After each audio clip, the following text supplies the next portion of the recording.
Hi friends, പത്തനംതിട്ടയിൻ്റെ ഇന്നത്തെ episode start ചെയ്യുമ്പോൾ നമ്മുടെ ജലജ ഇങ്ങനെ ആകെ ടെൻഷൻ അടിച്ച് ഇരിക്കുകയായിരിക്കും. അപ്പോൾ അഭി അങ്ങോട്ടേക്ക് വരികയാണ്. എന്നിട്ട് പറയാണ്, എന്ത് ബുദ്ധിമതിയായ അമ്മ. അപ്പോൾ ജലജ ചോദിക്കും, എന്താടാ നീ എന്നെ കളിയാക്കുവാണോ?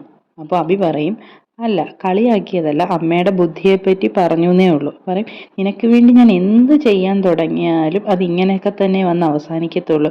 എന്തൊരു ജാതക ദോഷമാടാ നിനക്കെന്ന് പറയുമ്പോൾ അഭി പറയും, ഞാൻ ഈ അമ്മയുടെ വയറ്റിലല്ലേ ജനിച്ചത്, അപ്പം അങ്ങനെയൊക്കെ തന്നെ സംഭവിക്കുക. ജലജ അപ്പോൾ അഭിയോട് പറയാണ്, അനിയൊക്കെ വിനയവും സ്നേഹവും കാണിച്ച് മുത്തശ്ശനെയും മുത്തശ്ശിയൊക്കെ കയ്യിലെടുത്ത് വെച്ചേക്കുക. നിനക്കിതൊന്നും പറ്റുന്നില്ലല്ലോ. അവരാണെങ്കിലുണ്ടല്ലോ മൂർത്തി ജ്വല്ലറിയുടെ തലപ്പത്തെത്തും, നീ ഈ വീട്ടിലിങ്ങനെ വായി നോക്കി നടക്കേണ്ടി വരും. അപ്പോൾ അഭി പറയുന്നത്, മൂർത്തി ജ്വല്ലറി എന്ന് പറയുന്നത് ഒരു ട്രസ്റ്റാണ്, അതിലെല്ലാവർക്കും അവകാശമുണ്ട്, അത് നമുക്കും കിട്ടിയേ പറ്റത്തുള്ളൂ അതിൻ്റെ ഒരു പങ്ക്. അപ്പോൾ ജലജ പറയുന്നൊരു കാര്യമുണ്ട്, ഞാൻ ഈ വീട്ടിലെ പുറമ്പോക്കാണ്, നിനക്കറിയാലോ. എന്നെ ഇവിടുത്തെ അമ്മയും അച്ഛനും എടുത്തു വളർത്തിയതാണ്, ഞാൻ അവരുടെ മകളല്ല.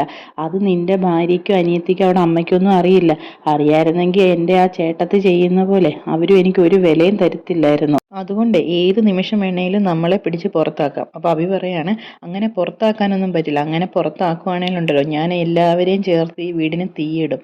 നമ്മൾ ഉൾപ്പെടെ ചത്താലും നമുക്ക് കിട്ടാത്ത ഒരു ഭാഗ്യങ്ങളും മറ്റാരും അനുഭവിക്കേണ്ട. അപ്പോൾ ജലജ പറയാം, നീ ഇങ്ങനത്തെ ചിന്തയൊന്നും ചിന്തിക്കാതെ നമുക്ക് എന്ത് നേട്ടം ഉണ്ടാക്കാമെന്ന് ആലോചിക്കുക. അപ്പോൾ അഭി പറയണം, എല്ലാത്തിനും കാരണം ആ നയനയാണ്. അവളെ ഇവിടുന്ന് അടിച്ച് പുറത്താക്കിയാൽ മാത്രമേ നമുക്ക് എന്തെങ്കിലുമൊക്കെ ചെയ്യാൻ പറ്റുള്ളൂ. അപ്പോൾ ജലജ പറയാണ്, ഇനി ഒരു മരുമകളൂടെ വരുന്നുണ്ട്, അവളും നയനയെ പോലാണെങ്കിലോ. ഉടനെ അഭി പറയാണ്, നമ്മൾ എന്തെങ്കിലും ചെയ്ത് ഇത് പാർട്ടീഷൻ ചെയ്തെടുക്കണം. ഉടനെ ജലജ പറയും, എടാ നിനക്കറിയാമല്ലോ പാർട്ടീഷൻ ചെയ്യുന്നതിനെ പറ്റി അന്ന് പറഞ്ഞത്, അപ്പം അതൊന്നും നടക്കുമെന്ന് തോന്നുന്നില്ല. എന്തെങ്കിലും ബുദ്ധി ഉപയോഗിച്ച് അവളെ ഇവിടുന്ന് തുരത്തി ഓടിക്കണം. പിന്നെ തലയിൽ ആൾതാമസമുള്ള ഒരു മകൻ എനിക്ക് വേണം.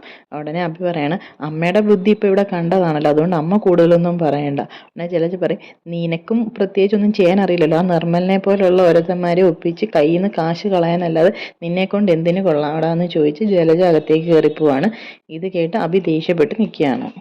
പിന്നീട് കാണിക്കുന്നത് അനി സിറ്റ് ഔട്ട് ഇങ്ങനെ ഇരിക്കുമ്പോൾ നയന ചായയായിട്ട് വരികയാണ്. എന്നിട്ട് അനിയോട് പറയാണ്, മാല കിട്ടിയത് ഈ വിഷമമുണ്ടോ? അപ്പോൾ അനി ചോദിക്കും, അതെന്താ ഏട്ടത്തി അങ്ങനെ പറഞ്ഞത്? പറയും, അല്ല എനിക്ക് ഈ കല്യാണത്തിനോട് വലിയ താല്പര്യമൊന്നും ഇല്ലായിരുന്നല്ലോ.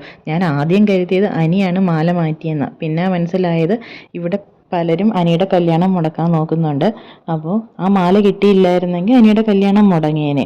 എനിക്കൊരു കാര്യം അറിയാവോ, പണ്ട് നെല്ല് മുളപ്പിക്കാൻ പൂജാമുറി വെച്ചത് ആരോ എന്തോ ചെയ്ത് അത് മുളയ്ക്കാതെ ചീത്തയായിപ്പോയി. പിന്നെ ഞാനാണ് മുളച്ച നെല്ല് അവിടെ കൊണ്ടുവച്ചത്. അപ്പോൾ ഈ വീട്ടിൽ തന്നെ പലരും അനിയുടെ കല്യാണം മുടക്കാൻ നോക്കുന്നുണ്ട്. അപ്പോൾ അനി താല്പര്യം ഇല്ലാത്ത പോലെ ഇരിക്കുന്ന കണ്ട അവർ വേറെ എന്തെങ്കിലും ചെയ്യും. അതുകൊണ്ട് അനി നന്നായിട്ടിരിക്കണം. ഉടനെ അനി പറയുന്നുണ്ട്, അനാമികയോട് എനിക്ക് അത്ര താല്പര്യമൊന്നും ഇല്ലെങ്കിലും ദൈവത്തിന് നിരക്കാത്തത് ചെയ്യാൻ എന്നെ കൊണ്ട് സാധിക്കില്ല. ഇതൊക്കെ ചെയ്യുന്ന ആരാന്ന് എനിക്ക് നന്നായിട്ട് അറിയാം. നയന പറയാണ്, അത് നിനക്കറിയാമല്ലോ, അത് മനസ്സിൽ വെച്ച് വേണം നീ പെരുമാറാൻ. മുത്തച്ഛനെ വലിയൊരു അസുഖം പിടിപെട്ടു, പക്ഷേ ഇപ്പം മുത്തച്ഛൻ അതിൽ നിന്ന് റിക്കവറായി വരുവാണ്. പക്ഷേ ഈ കല്യാണം മുടങ്ങിയാൽ വീണ്ടും മുത്തച്ഛന് അസുഖങ്ങളുണ്ടാവും. നമ്മളും മക്കളും കൊച്ചുമക്കളും വേണം പ്രായമായവരെ സന്തോഷിപ്പിക്കാൻ. അതുകൊണ്ട് നീ സന്തോഷത്തോടെ കല്യാണത്തിന് വേണ്ടി റെഡിയാവുക. പിന്നെ ഇടയ്ക്കിടയ്ക്ക് അനാമികയെ പോയി കാണുകയും വിളിക്കുകയൊക്കെ വേണം. അല്ലെങ്കിൽ അവൾ പാവം എൻ്റെ അനിയത്തിയെ തെറ്റിദ്ധരിക്കും. അങ്ങനെ എന്തെങ്കിലും ഉണ്ടായിക്കഴിഞ്ഞാൽ നിങ്ങളുടെ കല്യാണം കഴിഞ്ഞാൽ നന്ദുവിന് ഈ വീട്ടിലേക്ക് വരാൻ സാധിക്കില്ല എന്ന് പറഞ്ഞിട്ട് നയന അകത്തേക്ക് കയറിപ്പോവാണ്. ഇത് കാണിക്കുന്നത് നയനയും നവ്യയും കൂടാണ്. നവ്യ പറയാണ്, നീ കണ്ടില്ലേ നയനെ, അവരെന്ത് ചെയ്തിട്ട് നമ്മുടെ അമ്മയെ പെരുങ്കള്ളിയാക്കാൻ നോക്കിയത്. നമ്മൾ എങ്ങനെ വിശ്വസിച്ച് ഇവിടെ ജീവിക്കും? ഇപ്പം നമ്മുടെ അമ്മയെ അവർ കള്ളിയാക്കിയിരുന്നെങ്കിൽ നമുക്ക് ഈ വീട്ടിൽ നിൽക്കാൻ കഴിയുമായിരുന്നു. അപ്പം നയന പറയാണ്, അതാണ് ചേച്ചി ഞാനും ആലോചിക്കുന്നത്. ഉടനെ നവ്യ പറയുന്നുണ്ട്, ഇനിയൊരു പെൺകുട്ടിയും കൂടി ഇവിടെ വരാൻ പോവാണ്, അവൾ ഒത്തിരി സ്വർണ്ണമൊക്കെ ആയിട്ടായിരിക്കും വരുന്നത്. അപ്പം അവളോട് പറയണം കുറച്ച് സ്വർണ്ണം ഇവിടെ വെച്ചിട്ട് ബാക്കി വല്ല ലോക്കറിലും വെക്കാൻ. അല്ലെങ്കിൽ അഭി അവൻ്റെ അമ്മയും കൂടിയെ അതും എടുത്ത് മോഷ്ടിച്ചിട്ട് നമ്മുടെ തലയിലാകും. ഇതെല്ലാം കനക കേൾക്കുന്നുണ്ടാവും. കനക എപ്പം വന്ന് നയനയോടും നവ്യോടും ചോദിക്കണം, ആഹാ അപ്പോൾ അത് ആ ജലജ ചെയ്തിട്ട് അവൾ എന്നെ കള്ളിയാക്കാൻ നോക്കിയതായില്ലേ? അപ്പോഴത്തേക്കും നയന പറയും, അമ്മ ഇത് ദയവ് ചെയ്ത് ആരോടും പറഞ്ഞ് പ്രശ്നം ഉണ്ടാക്കരുത്. അപ്പോൾ കനക പറയുന്നുണ്ട്, എന്താ സംഭവിച്ചതെന്ന് എനിക്കറിയണം. അപ്പോൾ നയന നടന്ന കാര്യങ്ങൾ പറയാണ്, അവർ പൂജാമുറിയിൽ നിന്ന് മാല മോഷ്ടിച്ച് അമ്മയുടെ ബാഗിലാണ് കൊണ്ടുവച്ച്, അത് ഞങ്ങൾ കണ്ടുകൊണ്ട് എടുത്തു മാറ്റി, അതുകൊണ്ടാണ് അമ്മയുടെ ബാഗ് കുടഞ്ഞപ്പോൾ മാല കിട്ടാതിരുന്നത്. അപ്പോൾ നവ്യ പറയാണ്, അഭി അവൻ്റെ അമ്മയൊന്നും ശരിയല്ല. പണ്ട് ഞാൻ നിങ്ങളെ വിഷമിപ്പിച്ച് അവർക്കൊപ്പം നിന്നെങ്കിലും ഇപ്പം എനിക്കറിയാം, ഇപ്പം എനിക്ക് അഭിയുടെ ഭാര്യയായിട്ട് തുടരാൻ പോലും ആഗ്രഹമില്ല. പിന്നെ എൻ്റെ ഗതികേട് കൊണ്ട് ഞാനങ്ങ് നിൽക്കുക, ഇന്നല്ലെങ്കിൽ നാളെ അവർ നന്നാകുമെന്ന് കരുതി. അപ്പം നയന പറയാണ് ചേച്ചിയുടെ വയറ്റിലൊരു കുഞ്ഞുണ്ട്, അത് ഓർത്തെങ്കിലും പ്രശ്നം ഉണ്ടാക്കരുതെന്ന്. അപ്പം നവ്യ പറയാണ് അതിന് അവൻ പറയുന്നത് അത് അവൻ്റെ കുഞ്ഞല്ലെന്നാണല്ലോ. അപ്പം നയന പറയും അങ്ങനെ അവൻ പറഞ്ഞു കഴിഞ്ഞാൽ അത് അവൻ്റെ കുഞ്ഞല്ലാതാവുമോ? അപ്പോൾ കനക പറയാണ് ഒന്ന് ആലോചിച്ച് നോക്കിയേ, ആ മാല എൻ്റെ ബാഗിൽ നിന്ന് കിട്ടിയിരുന്നെങ്കിൽ നമ്മൾ കള്ളികളാവില്ലായിരുന്നോ? എല്ലാവരും നമ്മളെ തെറ്റിദ്ധരിക്കില്ലായിരുന്നോ? എൻ്റെ പിറന്നാളിന് പോലും നിൻ്റെ അച്ഛൻ 1 ഗ്രാമിൻ്റെ സ്വർണം വാങ്ങിച്ചുകൊണ്ട് വന്നാൽ പോലും അദ്ദേഹത്തിൻ്റെ ബുദ്ധിമുട്ട് മനസ്സിലാക്കി വേണ്ടാന്ന് പറയുന്നവളാണ് ഞാൻ. ഞാൻ മാല മോഷ്ടിച്ചു എന്ന് പറഞ്ഞാൽ നമ്മളെ ദ്രോഹിക്കാൻ എന്തെല്ലാം ആണ് ആ അഭിയും അമ്മയും കൂടെ ചെയ്യുന്നത്. നയന പറയാണ് ഈ വീട്ടിലേക്ക് വിലപിടിപ്പുള്ള എന്ത് കൊണ്ടുവന്നാലും അപ്പോൾ ഞാൻ അഭിയെ അവൻ്റെ അമ്മയും ശ്രദ്ധിക്കാറുണ്ട്. അതുകൊണ്ടാണ് ഇപ്പോൾ ഇത് കണ്ടുപിടിക്കാൻ സാധിച്ചത്. അമ്മ ഇവിടെ നിൽക്കുന്നിടത്തോളം കാലം അവർ ദ്രോഹിക്കാൻ ശ്രമിക്കും, അതുകൊണ്ട് അമ്മ സൂക്ഷിക്കണം. അപ്പോൾ കനക പറയുന്നുണ്ട് ഞാൻ അതൊക്കെ അറിഞ്ഞു തന്നെയാണ് ഇവിടെ നിൽക്കുന്നത്, പക്ഷേ ഇങ്ങനൊരു പണി അവർ പറ്റിക്കുന്നത് ഞാൻ വിചാരിച്ചില്ലല്ലോ. അപ്പം നവ്യ പറയുന്നുണ്ട് ഇതങ്ങനെ വെറുതെ വിടാൻ പാടില്ല, ഞങ്ങൾ എന്തെങ്കിലും തെറ്റ് ചെയ്ത് അമ്മ ഞങ്ങളെ മുൾമുനയിൽ നിർത്താറുണ്ടല്ലോ. അവരുടെ ഒപ്പമല്ലേ രാത്രി കിടന്നുറങ്ങുമ്പോഴേ കഴുത്ത് പിടിച്ചങ്ങ് ഞെരിക്കണം. എന്നിട്ട് നയനയോട് പറയാണ് നീയും ചില സമയത്തെങ്കിലും പ്രതിഷേധിക്കണം, അല്ലെങ്കിലുണ്ടല്ലോ ഇനിയും വരാൻ പോകുന്നവളാണ് നിന്റെ അമ്മായിമ്മ പോലും മരുമകളായിട്ട് കാണുന്നത്, നമ്മളെ വെറും പുറമ്പോക്കായിട്ടാണ് കാണുന്നത്. അപ്പം നയന പറയണം അതങ്ങനെയാണല്ലോ ചേച്ചി, മുത്തശ്ശനും മുത്തശ്ശിയും ഉള്ളതുകൊണ്ടാണല്ലോ നമുക്ക് ഈ വീട്ടിൽ ജീവിച്ചു പോകാൻ പറ്റുന്നത്. അപ്പോൾ കനക ചോദിക്കുന്നുണ്ട് ഇപ്പോഴും ആദർശന് മോളോട് സ്നേഹമില്ലേ? അപ്പോൾ നയന പറയുന്നുണ്ട് ഇപ്പം സ്നേഹമൊക്കെ ഉണ്ട്, അന്ന് 2 ദിവസം ഞാൻ മാറി നിന്നില്ലേ പ്രത്യേകിച്ചും, അപ്പോൾ എനിക്കത് മനസ്സിലായി. പക്ഷെ അമ്മായിമ്മ ഇപ്പോഴും എന്നെ ഇവിടുത്തെ ജോലിക്കാരിയായിട്ടാണ് കാണുന്നത്. അപ്പോൾ നവ്യ പറയാം അത് നീ വിട്ടുകൊടുക്കാൻ നിന്നിട്ടാ, ഇവിടെ കണ്ടില്ലേ അഭി അവൻ്റെ അമ്മ എന്നെ എന്തെങ്കിലും പറഞ്ഞാൽ ഞാൻ നല്ല തക്ക മറുപടി തിരിച്ചു കൊടുക്കും, അല്ലാതെ തല താഴ്ത്തി പോകാറില്ല.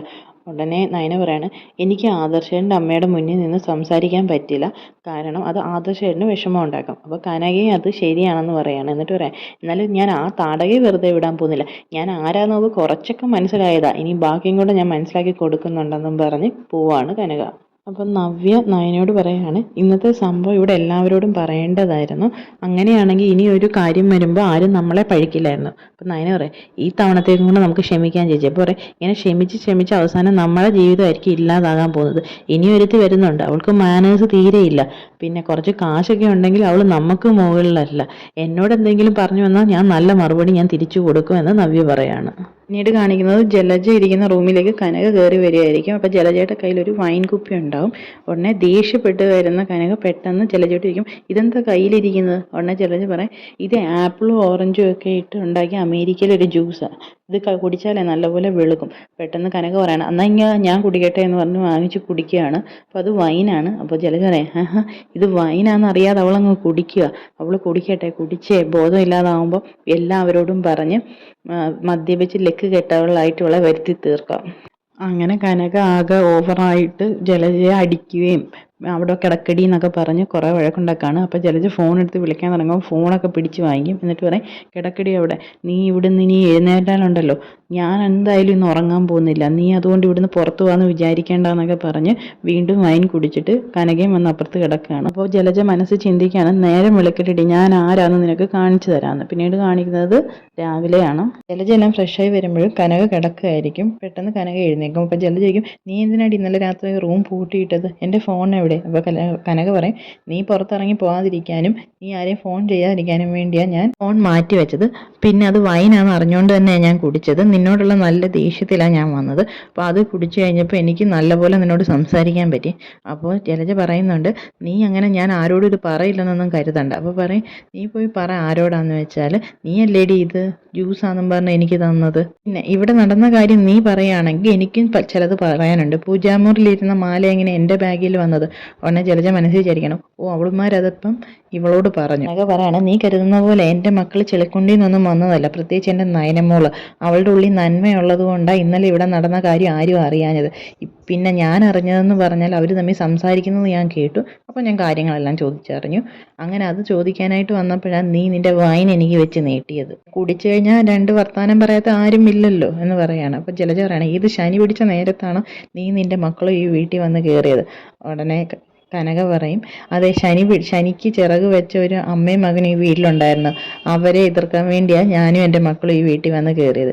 പിന്നെ നിൻ്റെ ഒരു പരിപാടി എൻ്റെ നയനമോളുടെ അടുത്ത് നടക്കത്തില്ല, അവൾ നിന്നെ അരച്ച് കലക്കി കുടിച്ചിട്ടിരിക്കുക എന്ന് പറഞ്ഞുകൊണ്ട് അവർ തമ്മിലുള്ള സംസാരം കാണിച്ചുകൊണ്ടാണ് ഇന്നത്തെ എപ്പിസോഡ് അവസാനിക്കുന്നത്. അപ്പോൾ ഇഷ്ടപ്പെട്ട നമ്മുടെ ഈ ചാനൽ ഒന്ന് സബ്സ്ക്രൈബ് ചെയ്ത് സപ്പോർട്ട് ചെയ്യണേ. താങ്ക്